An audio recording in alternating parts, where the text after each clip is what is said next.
शौहर रात को 3 बजे घर पहुंचा। जैसे ही वो आकर सोया है तो बीवी जल्दी से गई, गाड़ी से मोबाइल निकाला और लाकर उसको सुनना शुरू कर दिया और फिर एक हंगामा खड़ा कर दिया कि इसका तो चक्कर चल रहा है। अस्सलाम वालेकुम, कैसे हैं आप लोग? मैं हूं आपके साथ अदनान और आज एक ऐसी कहानी सुनाने जा रहा हूं जिसे सुनने के बाद आपने शेयर ज़रूर करना है, क्योंकि इन्हीं वजूहात की बिना पर बहुत से घर जो हैं वो ख़राब हो जाते हैं। एक लड़का जिसका नाम दानिश था और उसकी शादी होती है। उसकी बीवी का नाम जो है वो बीनिश है। दानिश और बीनिश दोनों बड़ी खुशहाल ज़िंदगी गुजार रहे होते हैं। बीनिश जो है उसको घर के काम थोड़े कम आते हैं, तो दानिश की वालदा जो है उसको सारे काम सिखाती है। काम सिखाने के बाद जब वो अच्छे से काम करने लग जाती है और इसी दौरान वक्त गुजर रहा था, सब खाने घर का काम बीनिश संभाल लेती है। अल्लाह ताला उसको 1 साल के बाद एक बेटे की नेमत से नवाजता है, तो सारे घर में बड़ी खुशहाली और बीनिश होने लगी। दानिश भी खुश, बीनिश भी खुश, दानिश के माँ बाप भी खुश और पूरे घर में खुशहाली चल रही थी।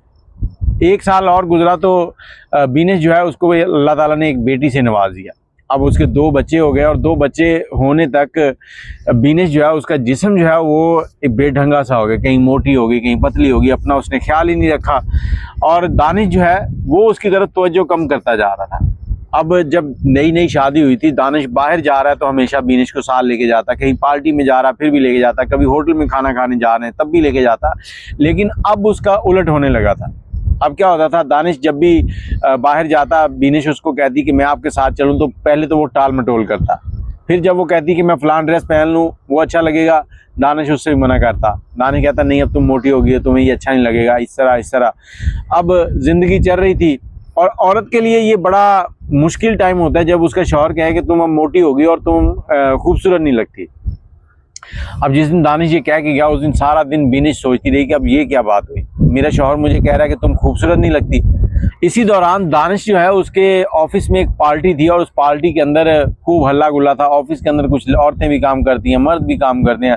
और जब इस पार्टी को सब लोग एंजॉय कर रहे थे तो एक लड़के ने कुछ सबकी वीडियो बनाई, ऑफिस में काम करने वाले लड़के नहीं, और उसने इनके जो ग्रुप था ऑफिस का, उस ग्रुप के अंदर वीडियो सेंड कर दी।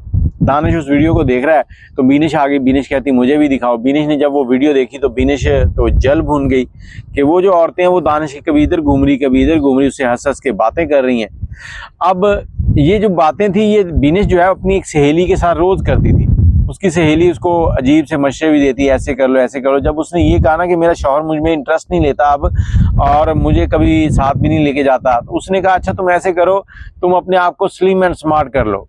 उसने कहा उसके लिए क्या करना होगा? उसने कहा जिम ज्वाइन कर लो। उसने कहा ठीक है, मैं आज ही दानिश से पूछूंगी। अब शाम को दानिश घर आया तो बीनिश कहती कि ऐसे है कि मैं चाह रही हूँ कि घर के कामकाज खत्म करने के बाद ना कोई 1-2 घंटे जिम चली जाया करूँ, उससे ये है कि मेरे नॉर्मल स्मार्ट भी हो जाऊंगी और खूबसूरत भी लगने लगूंगी। दानिश ने कहा ये तो बहुत अच्छा फैसला है, तुम्हें तो ये पहले से करना चाहिए था, तो ठीक है तुम ज्वाइन कर लो। अगले दिन से उसने जिम ज्वाइन कर लिया। अब जिम जाती तो 1-2 दिन तो उसके अकेले में गुजरे, लेकिन आपको पता है कि औरतें बहुत जल्दी एक दूसरे से दुआ सलाम कर लेती हैं और तल्लकदारी बना लेती हैं। अब वहाँ पर सारी औरतें अपना अपनी वर्जिश करने के बाद ना कोई आधा घंटा अपनी अपनी जो सहेलियाँ उनकी बन गई उनके साथ बैठ के बातें करती।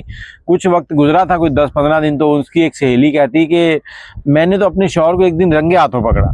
उसने कहा कैसे रंगे हाथों कैसे पकड़ा? कहती मुझे शक था कि वो मुझ में इंटरेस्ट नहीं लेते और जब मैं घर पे होती तो वो कभी मोबाइल में लगे रहते, कभी कुछ करते। तो मैंने उनसे एक दिन कहा कि आप मुझे ना मेरी एक सहेली से कॉल करवा दें। तो उन्होंने कहा कि मैं तुम्हें बैलेंस कर देता हूँ, अपने मोबाइल से करो। उन्होंने मुझे बैलेंस कर दिया। अब मैंने कहा आप अपने मोबाइल से क्यों नहीं करवाते? तो उन्होंने इधर उधर की बातें की और उठकर चले गए। कहती मुझे शक पड़ गया कि इनका कोई चक्कर है, लेकिन मैं सबूत ढूंढ रही थी। तो मैंने अब उनकी निगरानी करनी शुरू कर दी। एक रात जब वो सोने लगे तो सोते वक्त उनका पासवर्ड अभी खुला ही था और उनकी आंख लग गई। मैंने मोबाइल पे उंगली मारी, मोबाइल को ऑन रखा। जब 3-4 मिनट गुजर गए उसके बाद मैंने मोबाइल उठाया और मोबाइल को खंगालना शुरू कर दिया। जब मैं व्हाट्सएप के अंदर गई तो व्हाट्सएप पे मुझे सारी चैट तो ठीक लगी, लेकिन एक चैट एक लड़की की ऐसी थी जिस पर उनके वो आई लव यू, जानू मानू, ये वो सब कुछ चल रहा था। तो तब मैंने फिर अपने शौहर के साथ झगड़ा किया, फिर सबने उसको समझाया और वो सुधर गए। अब हमारी ज़िंदगी अच्छी चल रही है। अब ये कहती कि मैं अपने शौहर को कैसे देखूं, मुझे तो पता ही नहीं उनका चक्कर है भी या नहीं है। तो उसने कहा ठीक है तुम ऐसे करो कि जब शौहर सुबह ऑफिस के लिए निकले ना तो उसके गाड़ी के अंदर एक डिवाइस रख दो जिसपे ऑडियो रिकॉर्डिंग होती हो, या मोबाइल ही ऑडियो रिकॉर्डिंग पे लगा के रख दो। उसने कहा ये ठीक है। उसने बाजार गई, एक नया मोबाइल लिया, नया मोबाइल लेके उस गाड़ी के अंदर रखा और उस पर ऑडियो ऑन कर दी फुल चार्ज करके। अब उस दिन शौहर घर से निकला है, सारा दिन गुजर गया, शाम हो गई, रात के 3 बजे शौहर वापस आया। जैसे ही वापस आया तो उसने खाना मैंने नहीं खाना, आप भी सो जाओ, मैं भी सो रहा हूँ, थका हुआ हूँ। अब वो सो गया। सोने के बाद बीवी फौरन उठी है और उठकर जाके गाड़ी से मोबाइल निकाला और उसकी जो रिकॉर्डिंग थी उसको सुनना शुरू कर दिया। उसको फास्ट स्पीड में करके सुन रही है, कहाँ कोई काम की बात मिले। तो तकरीबन उसने रात 10 बजे तक की बातें सारी सुन ली थी। अब 10 बजे तक की जब बातें सुन ली तो उसको कोई सबूत नहीं मिला। उसने मोबाइल रखने ही वाली थी कि अगली आवाज़ जो है वो कानों में आई कि डार्लिंग मैं आ रहा हूँ, नीचे आ जाओ। अब ये सुनना था, क्योंकि वो लाउड स्पीकर पे तो बात नहीं करता था गाड़ी के अंदर, तो वो औरत जो है वो जल भून गई कि इसकी कोई डार्लिंग भी है।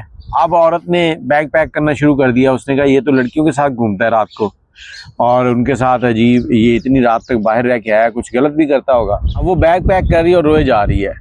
तो इतने में इसकी जो सिसकियाँ, उनकी आवाज़ तेज़ होती है तो शौहर की आंख खुलती है। वो कहता क्या हुआ? कहती बस मैंने यहाँ आपके साथ नहीं रहना, आपका दूसरी औरतों के साथ चक्कर है, मैंने आपको रंगे हाथों पकड़ा, मेरे पास सबूत है।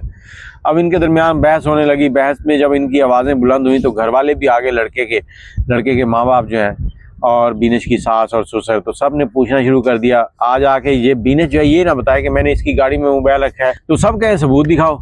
आखिर इसने बताया कि मैंने इस तरह से इनकी गाड़ी में मोबाइल रखा था जिस पर रिकॉर्डिंग हुई है और ये कह रहे हैं कि जानू तुम नीचे आ जाओ, फलां जगह जाना है। तो उसने कहा मेरे साथ एक और भी है।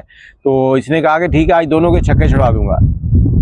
अब इसने कहा कि ये देखो ये मेरे दोस्त का फ़ोन है, उसको मैंने कॉल की थी, उसने कहा था कि वो क्रिकेट टीम का मैच है, तो उसने कहा फलां दोनों हैं, तो मैंने कहा मैं आज उन दोनों के छक्के छुड़ा दूंगा। ये लड़की ना मानी। आखिर उसने कहा जी मोबाइल का डाटा निकाल लो, नंबर निकल आएगा, हम तो प्यार से एक दूसरे दोस्त को जानू मानू कह लेते हैं। अब डाटा निकलवाया, वो उसके दोस्त का निकला। अब उसके सारे जो चीज़ें थी वो सामने आई। जब सामने आई तो अब औरत जो है उस शौहर से माफ़िया मांगे। अब जो दानिश है वो कहे मैंने इसको नहीं रखना। अब लड़की के घर वालों को बुला लिया और उधर से 2-3 दिन गुजर चुके थे।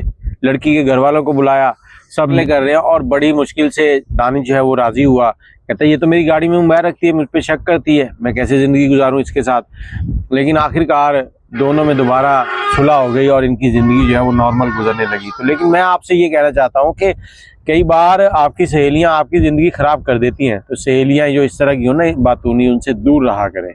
बाकी आप अपनी राय ज़रूर दीजिएगा। अल्लाह हाफिज़।